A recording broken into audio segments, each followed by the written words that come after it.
Hello, my little soup dragons. It's me, Heather, here at Goldstone Books. Well, I don't know about you, but when the weather is cold, I like nothing better than sitting down to eat a nice hot bowl of soup. How about you? Did you know that you can make soup from a stone? Well, listen to this story and you can find out how. Are you ready? Are you sitting comfortably? Good. Then let's begin.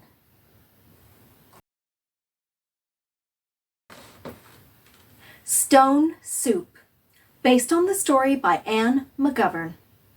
A young man was walking. He walked all night and he walked all day. He was tired and hungry.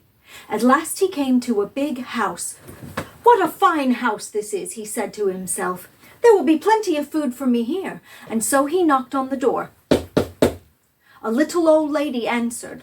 "Yes? What do you want?" "Good lady, I am very hungry. Can you give me something to eat?" No. There is no food in the house, no food in the garden. Go away, go away." "Wait," called the young man. "If you will not give me any food, would you give me a stone?" "A stone? What do you want with a stone? You cannot eat a stone." "Ah," said the young man, "but I can make soup from a stone." Now the little old lady had never heard of a soup like that. Soup made from a stone. She was very curious. "There are stones in the road," she said. And so the young man picked up a flat gray stone. "This stone will make an excellent soup," he said. "Now, fetch me a cooking pot." And the old lady did.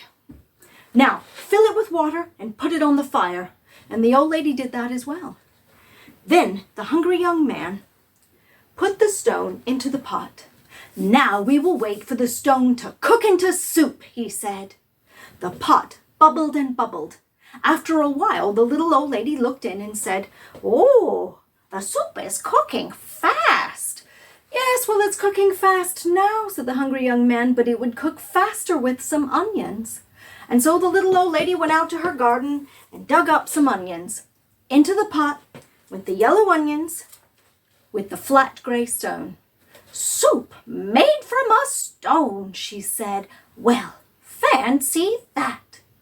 The pot bubbled and bubbled. After a while, the little old lady leaned over and inhaled the scent.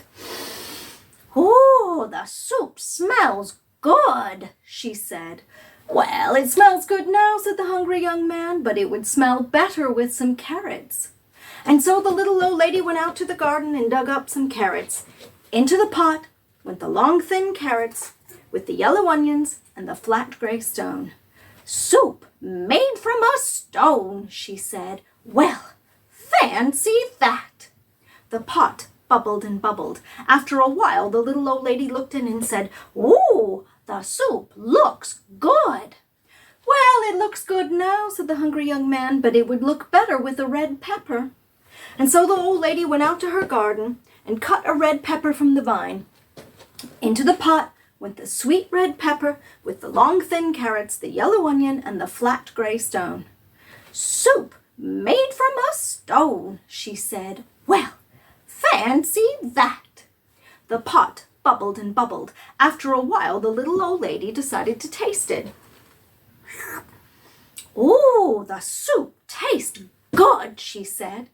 "Well, it tastes good now," said the hungry young man, "but it would taste better with some potatoes." And so the little old lady went out to her garden and dug up some potatoes.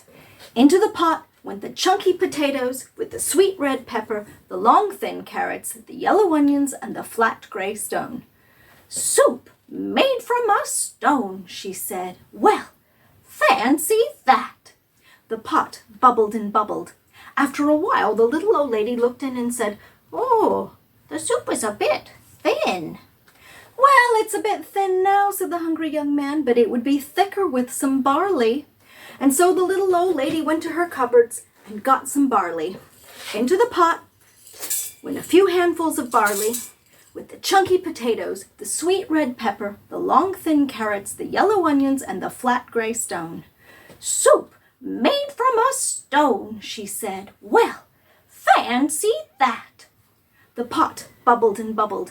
After a while, the little old lady looked in and said, "Oh, this soup is fit for a prince." "Well, it's fit for a prince now," said the hungry young man, "but it would be fit for a king with a bit of salt." And so the little old lady went to her cupboards and got her sea salt. Into the pot went a few pinches of sea salt, with the handfuls of barley, the chunky potatoes, the sweet red pepper, the long thin carrots, the yellow onions, and the flat gray stone. "Soup made from a stone," she said. "Well, fancy that."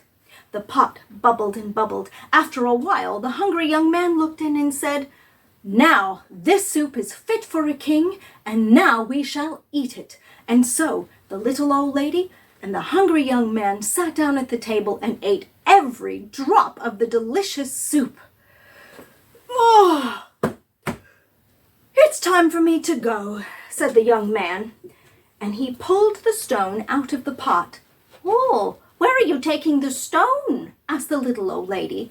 "Well," said the young man, "this stone is not cooked enough. I will need to cook it again tomorrow." And the young man, now with the full belly, said goodbye. He walked on down the road. He walked and he walked. "What a fine supper I shall have tomorrow," he said to himself. "Soup made from a stone. Well, fancy that." Thank you so much, my little soup dragons. I hope you enjoyed it. Maybe you're hungry now like I'm hungry. Stay tuned and you can hear about different versions of the story Stone Soup from all over the world. Take care and I'll see you soon. Bye! There are many different versions of the story Stone Soup. This story had a hungry young man, but sometimes it's a different character who tricks people into helping them make soup. In other versions, you might find soldiers or a monk. Different versions have other things that start the soup, like a button or a nail. Which version do you prefer? Here is some stone soup I made from the ingredients I used as props in today's storytelling. Doesn't it look delicious?